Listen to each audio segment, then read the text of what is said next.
Bonjour les amis, je suis très heureuse d'être là avec vous aujourd'hui pour vous partager les énergies du ciel de la prochaine pleine lune qui se formera le 14 juin prochain à 13h51 heure de Paris sur le 23e degré du signe du Sagittaire.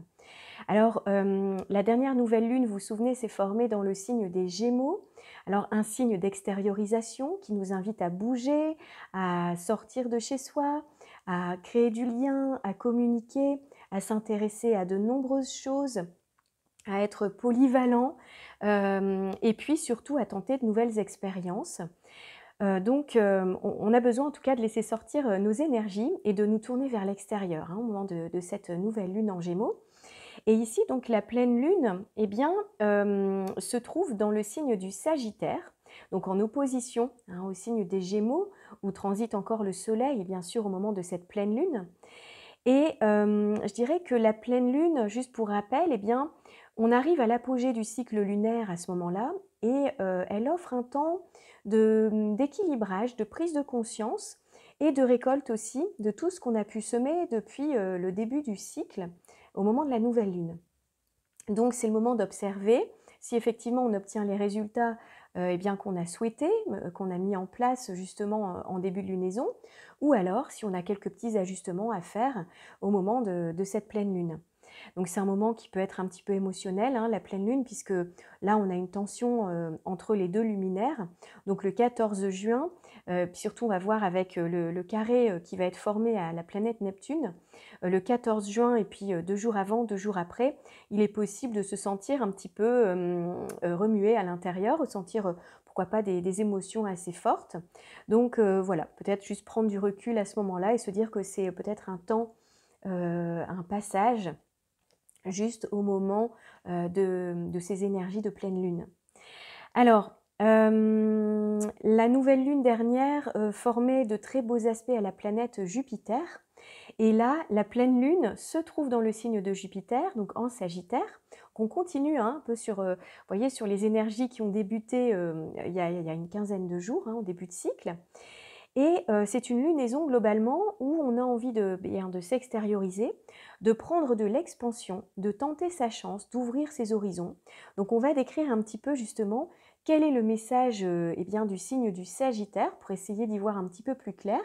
Et puis on va décrypter ensemble les différents aspects qui sont formés par les luminaires au moment de cette pleine lune, pour comprendre justement dans nos vies comment on peut être amené à vivre les choses et à en prendre conscience et surtout à pouvoir en profiter au mieux de toutes ces belles énergies.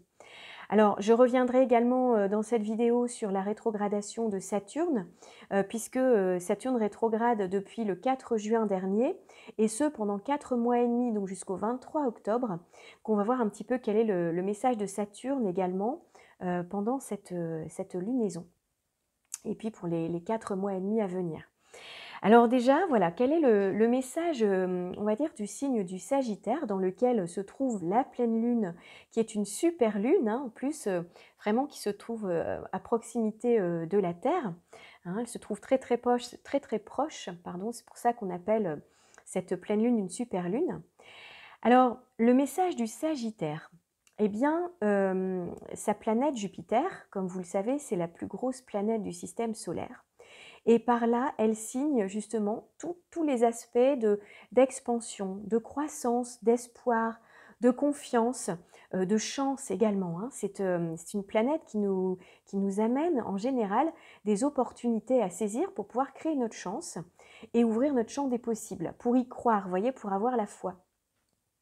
Alors le Sagittaire, bien sûr, si je le décris un petit peu, c'est l'aventurier du zodiaque. C'est vraiment celui qui sort de ses frontières personnelles avec foi, avec confiance, avec espoir, et il ose prendre des risques pour sortir de sa zone de connu.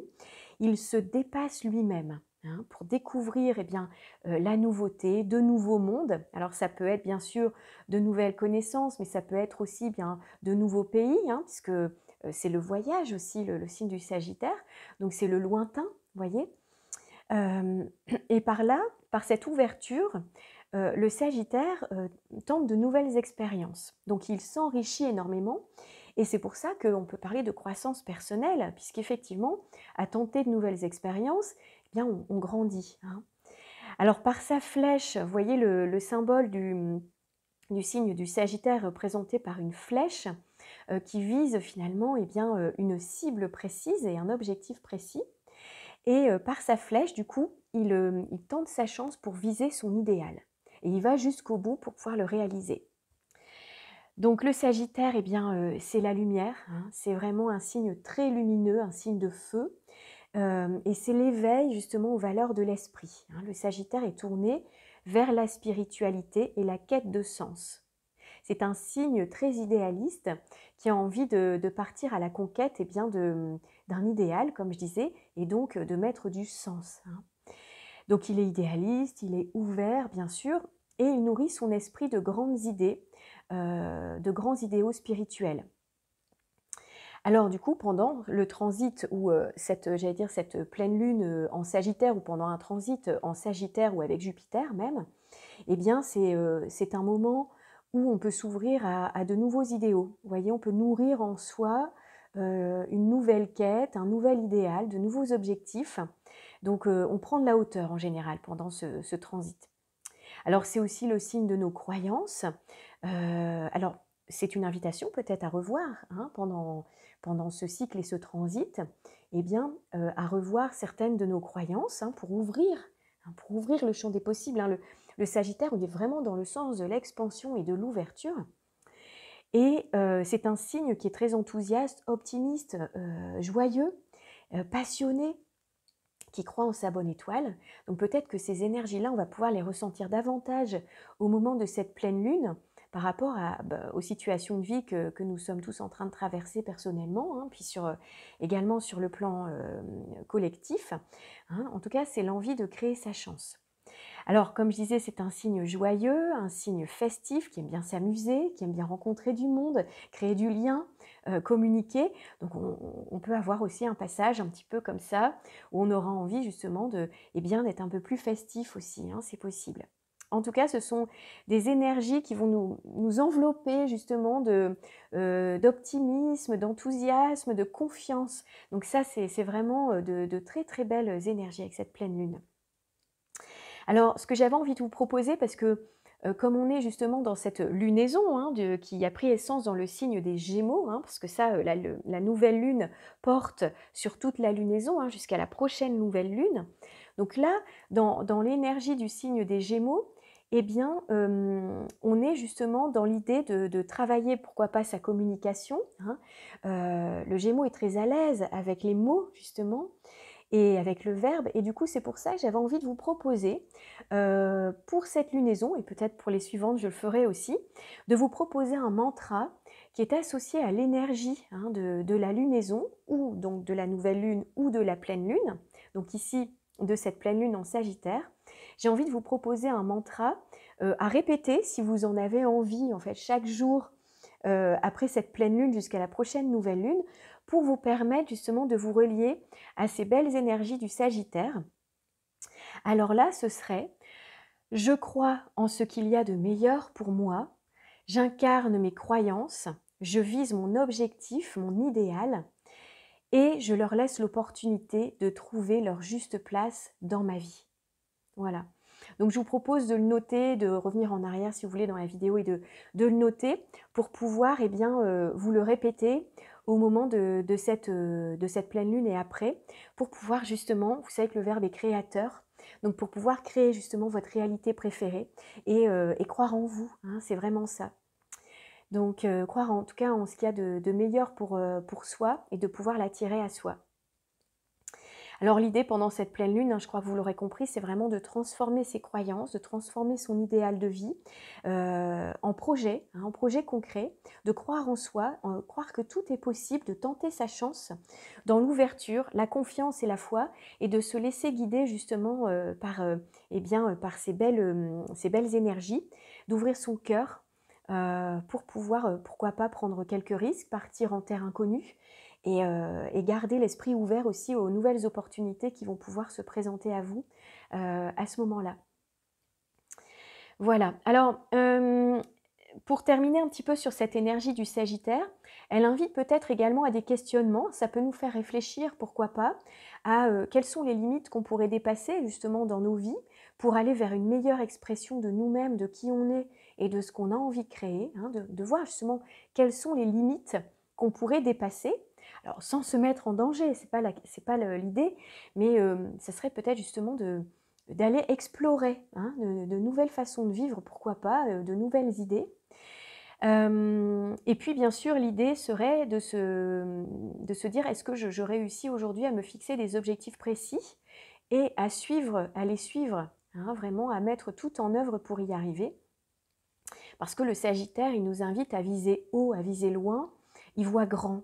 Hein, au même titre que le Jupiter, c'est la plus grande planète du système solaire, le Sagittaire, Jupiter voit grand en fait, hein, donc c'est cette idée-là. Alors ensuite, c'est de voir aussi quel est notre niveau de confiance en nous. Hein. Est-ce qu'on peut réussir à doper sa confiance? Est-ce que tous les jours, on peut essayer de mettre des actions en place pour gagner en confiance, hein, de faire ce qu'on se promet à soi, en fait, pour pouvoir gagner en confiance en nous? Et comment on crée sa chance? Est-ce qu'on ose? Est-ce qu'on ose demander? Est-ce qu'on ose exprimer notre vérité? Voilà, donc ça, c'est des questions également qui peuvent être soulevées, hein, au moment du Sagittaire. Et comment on exploite au mieux nos potentiels? Comment on saisit les opportunités qui se présentent, j'allais dire, quasiment chaque jour dans nos vies, hein? Comment on fait? Est-ce qu'on s'ouvre à ça? Voilà, et puis l'idée aussi, c'est comme le Sagittaire aime s'amuser, eh bien c'est est-ce que je prends le temps, eh bien suffisamment de temps pour rire, pour m'amuser, voilà. Est-ce que je suis dans un état d'esprit positif, hein? C'est ça aussi, peut-être essayer d'observer ça, finalement dans le but d'attirer le meilleur à soi en fait. Alors, la planète Neptune qui forme un carré en forme de T au luminaire, vous voyez le Neptune qui se trouve en Poisson, donc forme deux traits rouges, vous pouvez voir sur la carte, donc avec la Lune et le Soleil. Et donc Neptune, eh bien, c'est notre part, notre dimension spirituelle. Il représente les énergies sacrées, le lien au merveilleux, au beau, vous voyez. Ce sont aussi toutes les qualités d'amour inconditionnel, de compassion, de pardon. Voilà, donc on est vraiment dans des hautes vibrations. Neptune qui est l'octave supérieure de Vénus, hein, qui nous relie vraiment à des dimensions d'amour vraiment supérieures, à de hautes vibrations, à notre inspiration aussi qui nous vient du divin. Eh bien, alors Neptune en très bon aspect, en aspect, on va dire, harmonique, eh bien, peut nous apporter justement, hein, du baume, comment dirais-je, une inspiration.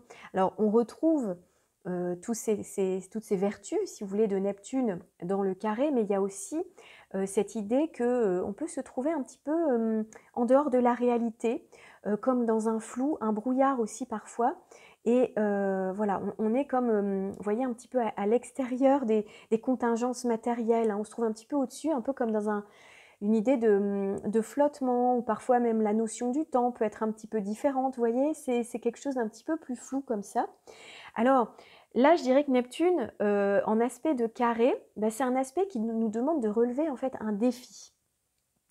Donc là, qu'est-ce que ce serait? Je crois que Neptune nous pousse quelque part à nous ouvrir à une dimension supérieure, à une nouvelle vision du monde, à élargir notre champ de conscience et à nous ouvrir à de nouveaux idéaux aussi, hein. Vraiment, là, avec Neptune, on peut avoir un côté très idéaliste et c'est peut-être l'idée de forcer un petit peu le passage pour nous permettre de nous relier plus à notre part spirituelle dans tout ce qu'on peut mener finalement dans notre vie ou alors dans certaines situations. Mais c'est cette idée d'ouvrir notre cœur, d'écouter le message de notre cœur aussi, et ça nous est un petit peu imposé quelque part. Donc on sort un peu du mental, on sort un petit peu de tout ça pour être plus à l'écoute de notre intuition, de nos inspirations. Et je dirais que là, le passage est un petit peu forcé. Alors si on n'écoute pas quelque part ces inspirations, notre cœur et nos intuitions, là, Neptune va rajouter du flou, hein, du brouillard, vous voyez. Alors que si on est justement dans un état méditatif, qu'on accepte en fait de lâcher prise et d'être à l'écoute de ces énergies, peut-être ça peut être un peu plus facilement vécu, voyez. Donc comme je disais, hein, on peut être un petit peu dans l'illusion, dans le brouillard, voilà, et puis il y a une dissolution aussi de certains pans de certaines situations ou de vie, de certains modes de vie, de certaines croyances également, hein, puisque là, avec le Sagittaire, on parle bien de nos croyances, de nos objectifs. Donc, on peut à la fois prendre de la distance, s'éloigner ou dissoudre certains objectifs de vie pour en accueillir de nouveaux qui seront inspirés, voyez, un peu plus avec les énergies neptuniennes. Euh, Voilà, donc c'est l'invitation à spiritualiser davantage la matière, on va dire, intégrer dans nos vies plus de part intuitive, voyez, hein, d'expansion de conscience et d'ouvrir notre cœur davantage. Alors c'est vrai que du coup, bah, dans ce lâcher-prise, hein, c'est l'idée de se mettre un petit peu au repos, dans un état un peu plus méditatif, pourquoi pas de prendre le temps avec soi-même, hein, parfois dans certains moments d'isolement, de tranquillité aussi. Et puis peut-être si on a plus de mal à lâcher prise ou à accueillir ces énergies hein, de Neptune, eh bien, il peut y avoir parfois des débordements émotionnels ou de l'hypersensibilité, des moments de fatigue. C'est possible aussi quand Neptune forme un carré. Alors pas pour tout le monde, hein, ça voilà, ça dépend un petit peu comment on vit ces énergies-là. Et puis aussi si on y est déjà habitué ou pas, parce que quand on est déjà neptunien, qu'on est par exemple du signe du poisson, quand on a des planètes dans ce signe par exemple, ou déjà en aspect avec Neptune, on connaît hein, déjà un peu plus facilement ces énergies-là, peut-être c'est plus facile à passer. Sinon voilà, c'est vraiment l'idée de lâcher prise, de prendre du recul, prendre un peu de recul aussi, voilà, pour éviter de se trouver dans un flou, puis surtout d'essayer de conserver un discernement et puis les pieds sur terre. Et alors là, j'arrive justement à la planète Saturne, qui est plus bien notre lien, vous voyez, à la réalité, hein, avec Saturne et le maître du signe du Capricorne, donc un signe de terre, une planète de terre qui nous ramène hein, justement au concret, au réel. Et là, Saturne, alors on va voir, hein, qui est rétrograde depuis le 4 juin, eh bien forme un bel aspect de sextile à la Lune et de trigone au Soleil. Donc là, Saturne va quand même nous aider à conserver certainement un certain discernement, à garder les pieds sur terre si à un moment donné on se rend compte qu'on n'est plus trop dans la réalité, qui est peut-être une forme de flou qui est là. Saturne va nous aider quand même davantage à voilà, garder les pieds sur terre, à nous structurer, à nous planifier, à travailler, j'allais dire, concrètement en fait. Hein. Alors, donc Saturne qui est rétrograde, on va en parler hein, pendant cette vidéo ici. Alors depuis le 4 juin, et ce jusqu'au 23 octobre prochain, Saturne rétrograde. Donc Saturne rétrograde tous les ans, hein, pendant à peu près 4 mois et demi. Et c'est un mouvement planétaire voilà, où la planète semble reculer, mais ne recule pas vraiment, hein, c'est juste une vision d'optique. Et donc Saturne, en fait, nous invite à revisiter, à faire un bilan, à reprogrammer certaines choses, certains projets, vous voyez, certaines structures de vie ou certaines structures de projets, si vous voulez, pour voilà, nous remettre en question et remettre en question certains acquis et certaines idées pour les rendre plus durables, plus solides et pour nous faire gagner en maturité et en sagesse. Alors, c'est aussi un excellent moment quand Saturne rétrograde pour terminer quelque chose qui aurait été démarré, entamé dans le passé et qui aurait besoin justement voilà, d'être terminé, d'aboutir, hein, d'arriver à un accomplissement. Donc là, c'est aussi un bon temps pendant la rétrogradation de Saturne de pouvoir réaliser ça en fait. Alors, donc qu'est-ce que ça veut dire hein Qu'est-ce qui nous est invité de vivre pendant ces 4 mois de Saturne rétrograde, comme je disais, c'est de revoir la solidité des fondations de nos projets, hein, de ce qu'on est en train de mener à bien. Alors ça peut nous demander des efforts, de la structure.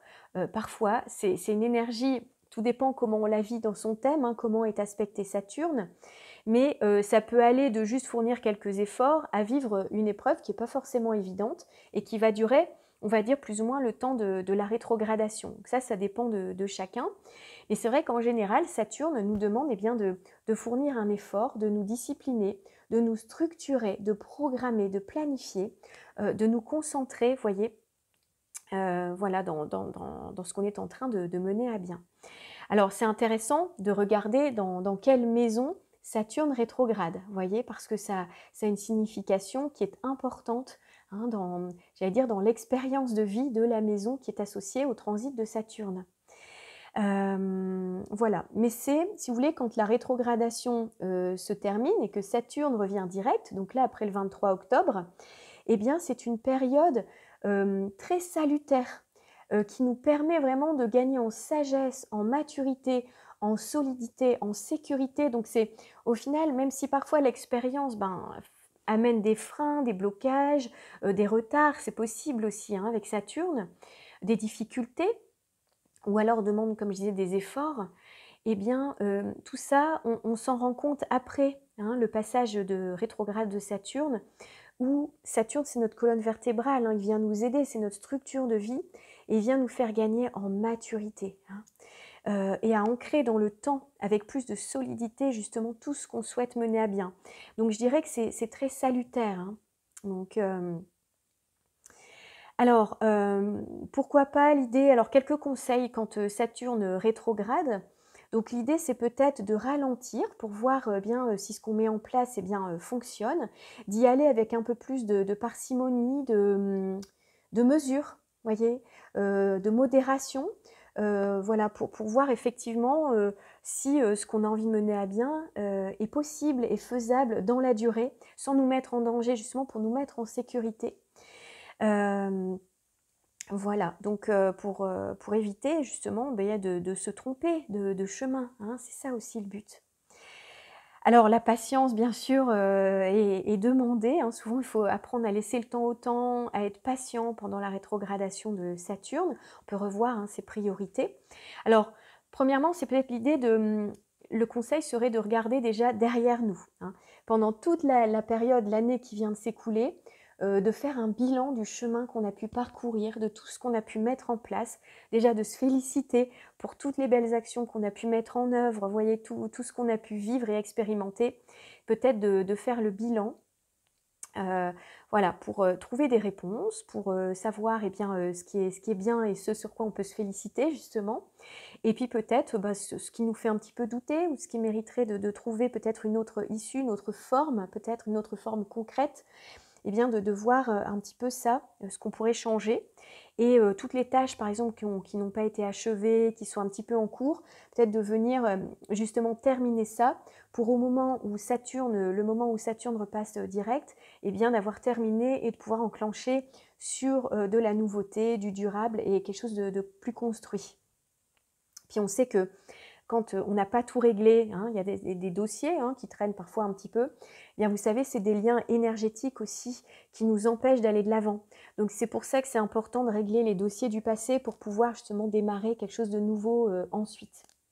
Alors Saturne peut représenter également bien sûr nos limites, mais aussi nos frustrations. Et c'est possible qu'il y ait des domaines de vie dans lesquels on ressente une certaine frustration.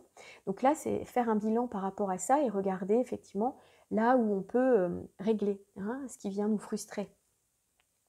Donc bien sûr, l'idée, c'est aussi de mettre de l'ordre dans sa vie, de ranger, de trier, voilà, hein, dans les projets en cours, chez nous, dans nos affaires, etc. Pour redémarrer ensuite avec quelque chose, un terrain qui est propre, qui est nettoyé. Et puis, bien sûr, commencer à penser, pourquoi pas, à des projets, hein, enfin des projets en fait qu'on avait déjà imaginés. Donc de commencer à pouvoir travailler et structurer pour mettre en place concrètement au passage en direct aussi ces nouvelles idées.